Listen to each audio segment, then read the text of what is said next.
Hi everyone, thanks for sticking around for the Wednesday lightning talks. I'm David Wishnick. I am an academic fellow at the University of Pennsylvania Law School, Center for Technology, Innovation, and Competition. Don't run out of the room because I said law school. I'm talking about RPKI, which is a technical topic, but it has some legal elements to it.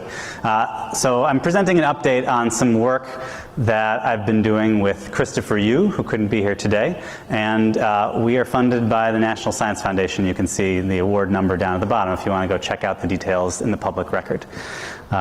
So what I'm going to do today is just describe a little bit about our project, where we've been coming from, and then give an update on where things stand with potential legal barriers to RPKI adoption in North America. So, for those who don't know, I'll give a really brief background on RPKI. It is a two-sided framework to secure routing tables.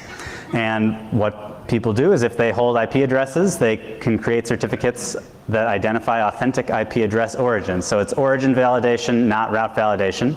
Once you issue a route origin authorization, a ROA, other people who are running networks can then validate routes based on those ROAs and decide how to treat them in their routing table. So two-sided framework, signing and validation. Now, the last 12 months have been quite eventful for RPKI. Let's see. So, beginning in July, NTT began combining RPKI information with IRR data to improve some of their filtering. Some good things, some bad things. In August 2018, Amazon DNS was hijacked. Later in 2018, Cloudflare committed to RPKI, and they began developing their own route validator called Octo RPKI. And let's see, in February 2019, AT&T began filtering routes. Google is doing similar things. And over 100 networks have joined ISOC's Manners mutually agreed norms for routing security. So we're at perhaps something of an inflection point in terms of buy-in on RPKI in North America.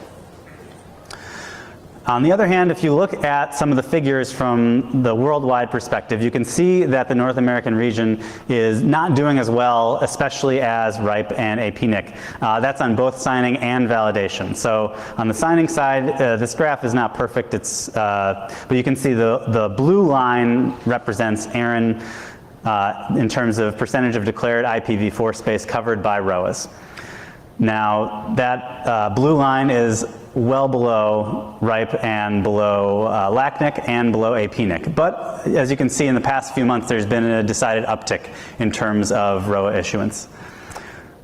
Now, the problem that may in fact be a bigger problem is that people who then issue those ROAs might want people who are doing validation to validate based on those ROAs. Unfortunately, in 2018, a researcher named Ben Cartwright-Cox found that 80% of people who are engaging in ROV at the time that he looked into it were omitting the ARIN TAL. That may have changed since then, but that's a disheartening number from 2018. So what's the problem? One hypothesis that was kicked around a couple of years ago at NANOG, in fact, was that there were some legal barriers that were specific to the North American region. And what Christopher Yu and I have been doing over the past year and a half or so is looking into that hypothesis, trying to kick the tires. We interviewed a lot of you. We got a lot of feedback trying to piece together what are the legal barriers and how might they be addressed. So, there were reports, and people specifically focused on an indemnification clause in ARIN's contract called the Relying Party Agreement, which is what people have to agree to if they're going to engage in validation using the ARIN Trust Anchor Locator. So that was the hypothesis. What did we do to figure out whether that was true or not? We analyzed a lot of legal materials, contracts, policies, court cases. We interviewed a lot of stakeholders, and we engaged with people in the ARIN and NANOG community over a number of meetings trying to really understand things. We made some presentations, and again, I really want to reiterate how helpful everybody was who we reached out to for interviews within this community. We also released a report in December 2018. You can read it at this annoyingly complex link, which will be posted on the NANOG website, or you can email me for a fresh copy. And then we presented at ARIN 43, and so one of the things that our report had is a bunch of recommendations for what the North American routing community might want to do to address some of the salient legal issues. And Aaron has been quite receptive to the report, and at Aaron 43, there was a discussion. Christopher, you, my colleague, presented, John Curran presented on the topic, and the upshot is that Aaron is committed to conducting a full review of their contractual policies having to do with RPKI, likely to conclude by the end of 2019. Commenters at Aaron 43 in Barbados encouraged swift action. And indeed, one commenter said, if you want to increase my fees, you're welcome to. I don't know if everybody agrees with that, but just reporting one person's view on that topic. But at any rate, the key takeaway here is that there is a lot of interest in this, and there's dialogue going on that Aaron is quite involved with, and as a member-driven community, you all should feel free to reach out to Aaron and to be a participant in this dialogue going forward. So that's the procedure of what's going on. What's the substance? I'm going to go through this at a very high level. You can read all 35 pages of our report if you want, or like the 3 executive summary pages. Maybe that's more, that might be a little easier. But at any rate, the key high-level issues. The first one has to do with acceptance of the relying party agreement.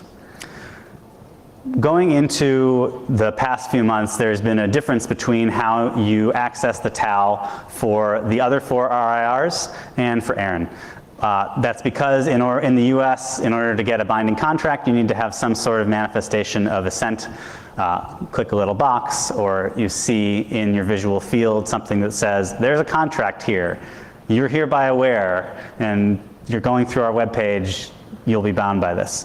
That is not something that the other RIRs have demanded, but it's something that Aaron has felt necessary based on the US legal environment. So one of the key things that is perceived to be holding back adoption is that difference, which makes it hard to automate the download of the Aaron TAL. Also, there are some clauses in the RPA that people have suggested are holding back the organizations from participating in RPKI. One of those has to do with indemnification. So, those are the key issues. What did we recommend in our report? We really went through a couple of scenarios that we think Aaron should be considering right now. One of them is elimination of the RPA altogether. That would obviously allow software developers to automate the download of the Aaron TAL without any contract. There would be no contract anymore. Now, we think that's a reasonable path. We also think that there are other reasonable paths, one of which is to consider dropping the indemnification clause and replacing it or retaining what's known as an as-is disclaimer that would allocate liability in a way that's maybe less onerous on the user than the indemnification clause. There are lots of puts and takes to this topic. It's complex, and both paths are reasonable by our lights, but they fall out in different ways in terms of who's advantaged and who is able to do what they want with the Aaron TAL.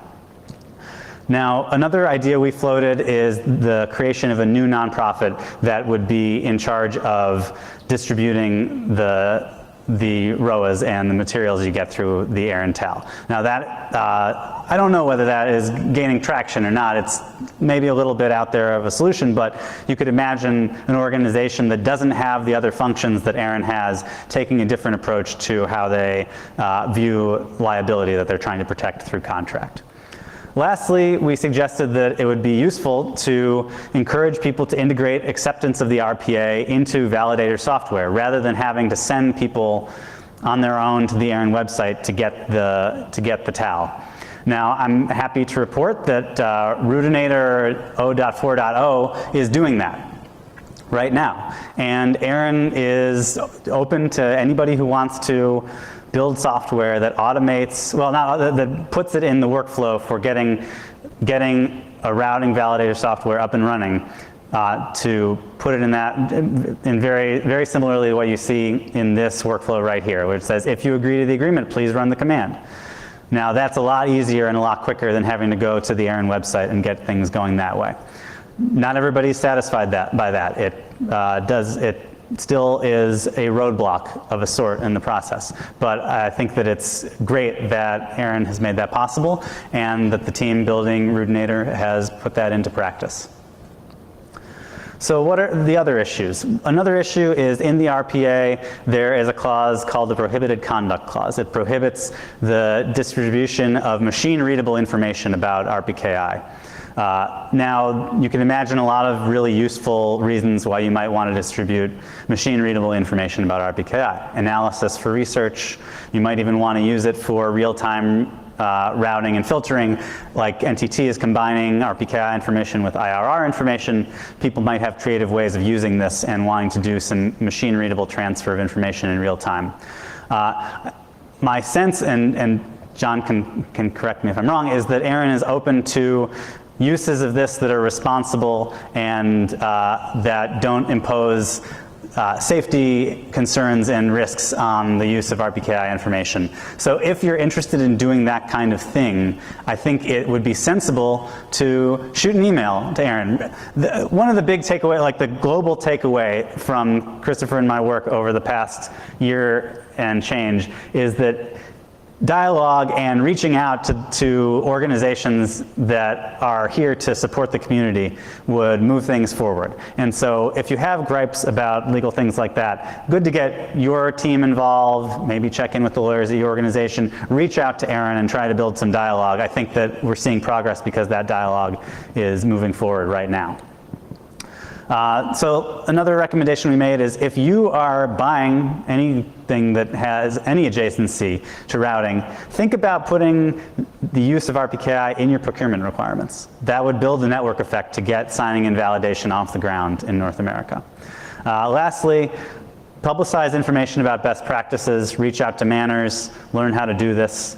That is a way to get this thing off the ground. Legal issues might hold everybody up, but it's going to be tech deployment that gets RPKI going. And to that end, deployment of best practices. There are RFCs on this. Useful to do it, more important to do it right and to do it safely.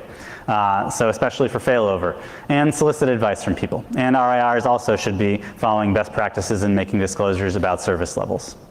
So engage, Aaron should be considering the RPA changes right now, and the Aaron community should really consider some of these recommendations and should be engaging in dialogue as this review that the Aaron board is undertaking is going on. And with that, I'd like to open it up for questions. If anybody has questions on this topic, happy to answer them and maybe engage in some dialogue right here.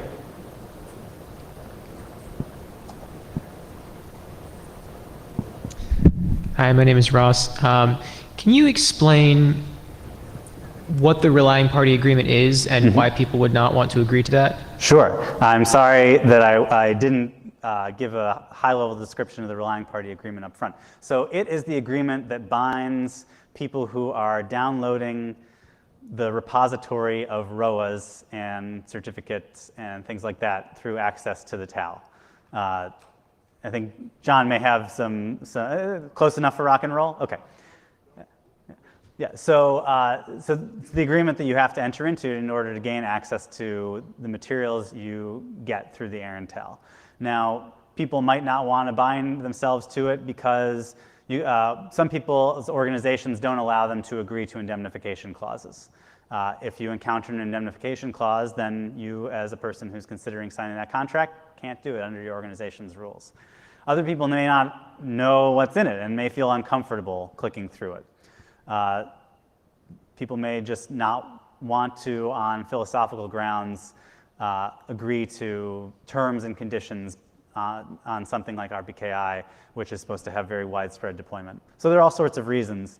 And you know, an organization like Aaron has to balance which of those they credit and which of those they don't. And people have to internally within their own organizations figure out what their policies are in terms of those types of agreements. And this is a big thing in open source as well. Is that helpful? Yeah, thank you. Yeah, sure. Hi, I'm Scott. Do these same restrictions apply, and are these same problems evident when the RPKI user wants to run their own certificate authority? Is it still relevant what you're talking about? So I think that would be covered by the registration services agreement that Aaron has. And that also has very similar terms, but everybody who is running a network and who's a member of Aaron has already signed on to that contract. So rubber doesn't meet the road in the same way on Okay, that side. thank you. I can speak to that. Rob Seastrom, I'm on the Aaron Advisory Council. I'm speaking only for myself here, but I'm going to limit my commentary to the technical aspects of this. There are two halves of RPKI, and you need to separate them in your mind. The Registration Services Agreement is coupled with your ability to issue ROAs, and whether you run your own, your self-hosted, or whether you do the hosted validator with Aaron, is orthogonal to the question of validating the other people's ROAs. And the discussion here has been centered around the relying party agreement, which you need to get the TAL from Aaron, which is, it's like the trust anchor that's in your web browsers that says, I believe semantic certs, or I believe Komodo, or whatever. It's what allows you to validate other people's announcements. So split that into two halves. Thank you. Okay. Thanks, Rob. And All right. thank you, David. Thank you.